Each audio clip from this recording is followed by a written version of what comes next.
আসসালামু আলাইকুম, welcome back to Samin blogs. ব্লগের প্রথমেই জানিয়ে দিচ্ছি ঈদ মোবারক, ঈদ মোবারক, ঈদ মোবারক। হ্যাঁ গাইস, তো আজকে হচ্ছে বাংলাদেশের কুরবানির ঈদ।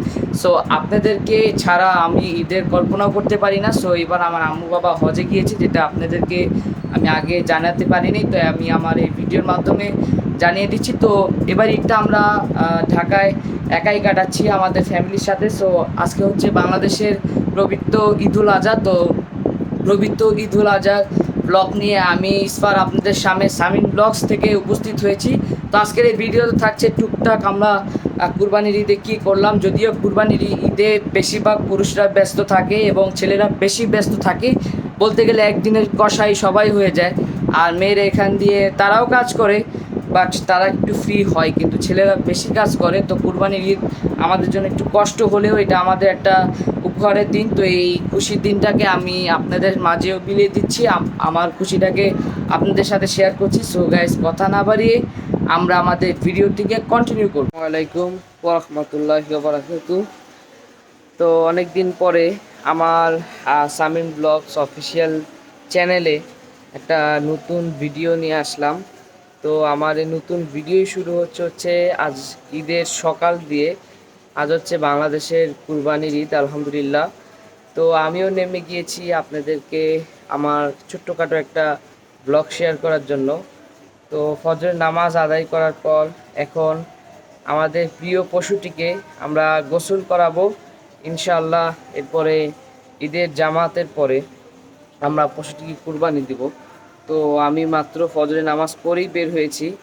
এখান দিয়ে আমার বড় চাচা এবং টিবু মামা অলরেডি গোসল করা শুরু করে দিয়েছে। আমি একটু লেট করেই বের হয়েছি। এখন আমিও যাব, তাদের সাথে জয়েন হব আর দেখাবো আমাদের কুরবানির পশুটিকে।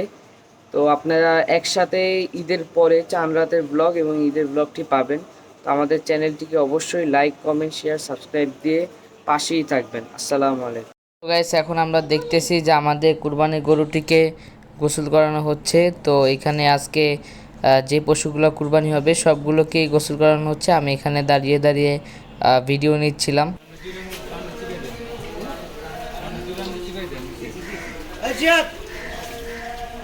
রেডি হয়ে ফ্রেশ হয়ে আমরা এখন ঈদের জামাতের জন্য রেডি হয়ে গিয়েছি। আমাদের ঈদের জামাত 7:30, সকাল 7:30 একটা জামাতই হবে। আমাদের অত্র এলাকার যে মসজিদটি, সেখানে আমরা ইনশাআল্লাহ ঈদের সালাত পড়ব। পিছনে দেখতে পাচ্ছেন আয়ানও রেডি হয়ে গেছে। মজার বিষয় হচ্ছে যে আপনারা হয়তো বা জানবেন না, কারণ আমি লং টাইম ব্লগ আপলোড দিইনি, যে এখানে আমার প্যারেন্টসরা মক্কাতে হজ করার উদ্দেশ্যে এখনও আছে। তো আমাদের এটা আমার ছোটো করে রেডি হয়ে গিয়েছে। তো আমরা সবাই আজকে একসাথে ঈদুল আজহা নামাজ পড়তে যাব। তো মিস করছি আম্মু আব্বুকে, তারা হচ্ছে হজে আছে।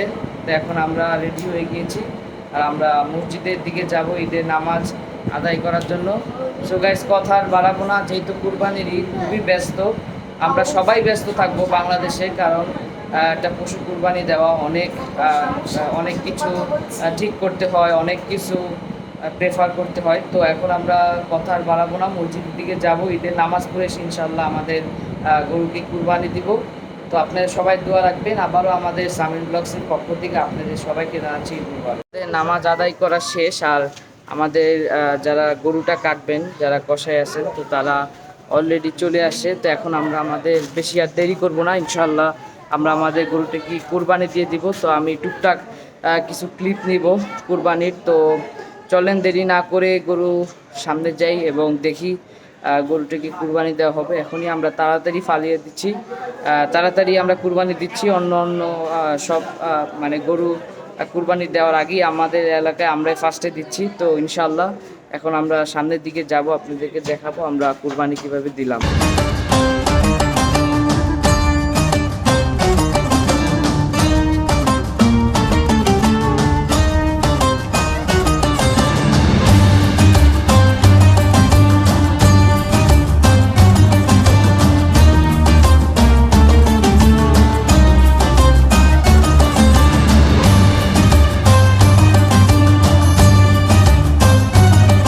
গরুর অর্ধেক কাটা হচ্ছে আর অর্ধেক এখানে পিস করা হচ্ছে।